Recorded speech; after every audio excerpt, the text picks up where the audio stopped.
আলহামদুলিল্লাহ রব্বিল আলামিন ওয়াসসালাতু ওয়াসসালামু আলা রাসূলিহিল আমিন ওয়া আলা আলিহি ওয়া সাহবিহি আজমাইন। সমস্ত প্রশংসা মহান আল্লাহ পাকের দরবারে, যিনি আমাদেরকে মাহে রমজানের রহমতের প্রথম দশকে আল্লাহ পাকের এই জমিনে আল্লাহ পাকের কালাম থেকে কিছু কথা বলার, শোনার এবং মাহে রমজানের তাৎপর্য সম্পর্কে আলোচনা শোনার এবং এই ইফতার পার্টিতে উপস্থিত হওয়ার তৌফিক দিয়েছেন। সেই জন্য মহান মুনিবের দরবারে আমরা প্রাণ খুলে শুকরিয়া আদায় করে বলি আলহামদুলিল্লাহ।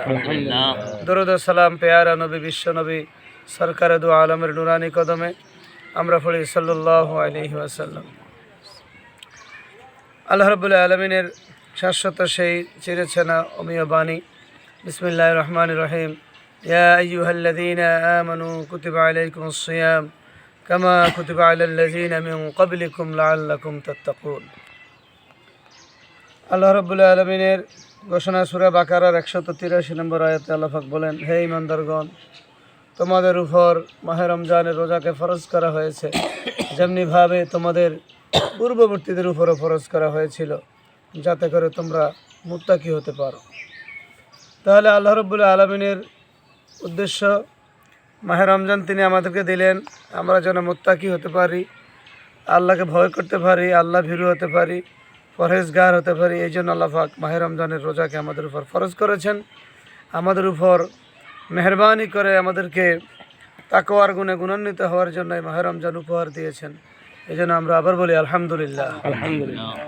মাহে রমজানের উদ্দেশ্য হবে একটাই, সেটা হলো আমাদেরকে মুত্তাকি বানানো। আর আল্লাহ রাব্বুল আলামিন কোরআনের শুরুতে যে কথা বলেছেন, যালিকাল কিতাবু লা রাইবা ফীহি হুদাল লিল মুত্তাকিন, উহা এমন কিতাব যাতে কোনো সন্দেহ নেই এবং এটা পথ প্রদর্শক হলো মুত্তাকিদের জন্য। তাহলে মাহে রমজান আমাদেরকে মুত্তাকি বানাবে, আল্লাহ ভীরু আমাদেরকে হিসাবে গড়ে তুলবে। আর মুত্তাকির গুণ অর্জন হয়ে গেলে তখন আমরা কোরআনের হেদায়েত পাবো। কোরআনের হেদায়েত পেতে হলে তাকে আল্লাহ ভীরু হতে হয়। তাহলে মাহে রমজান দিয়ে আমরা কোরআনকে মানার জন্য, কোরআনকে জীবন বিধান হিসাবে বাস্তবায়ন করার জন্য মাত্র পথে আসলাম, কোরআনের হেদায়েতের উপযুক্ত স্থানে আমরা আসলাম। এই জন্য মাহে রমজানের এই সিয়াম সাধনা আমাদের মুত্তাকির পথকে সুগম করে দেবে। আমরা যেন মুত্তাকি হতে পারি, আর সেই কোরআন দিয়ে আমরা যেন আমাদের ব্যক্তি, পরিবার, সমাজ, রাষ্ট্র, আন্তর্জাতিক পরিমণ্ডলে জীবনের সকল ক্ষেত্রে কোরআনকে আমরা মেনে নিতে পারি। এই জন্য মাহে রমজান মাস হলো কোরআন গ্রহণ করার মাস। এই কোরআনটি যেখানেই যায় সেখানেই কোরআন যেমন সম্মানিত আল্লাহর পক্ষ থেকে শাশ্বত বাণী, যেখানেই তার ছোঁয়া লাগে সেখানেই সম্মানিত হয়ে যায়। এই কোরআন নিয়ে এসেছেন হযরত জিবরাইল আলাইহিস সালাতু ওয়াস সালাম, এই জন্য তিনি হয়ে গেলেন শ্রেষ্ঠ ফেরেশতা। এই কোরআন এসেছে রমজান মাসে, এই জন্য কোরআন হয়ে গেল শ্রেষ্ঠ মাস। এই কোরআন এসেছে মুহাম্মদ সাল্লাল্লাহু আলাইহি উপরে, এই জন্য তিনি হয়ে গেলেন শ্রেষ্ঠ নবী। এই কোরআন এসেছে কদরের রাত্রে, এই জন্য সেই কদরের রাত হয়ে গেল শ্রেষ্ঠ, হাজার মাসের চেয়ে শ্রেষ্ঠ রজনী। সুতরাং এই কোরআন যেখানে লাগবে সেখানে এই কোরআনের বারাকা আল্লাহ রাব্বুল আলামিন আসমান থেকে ঢেলে দিবেন।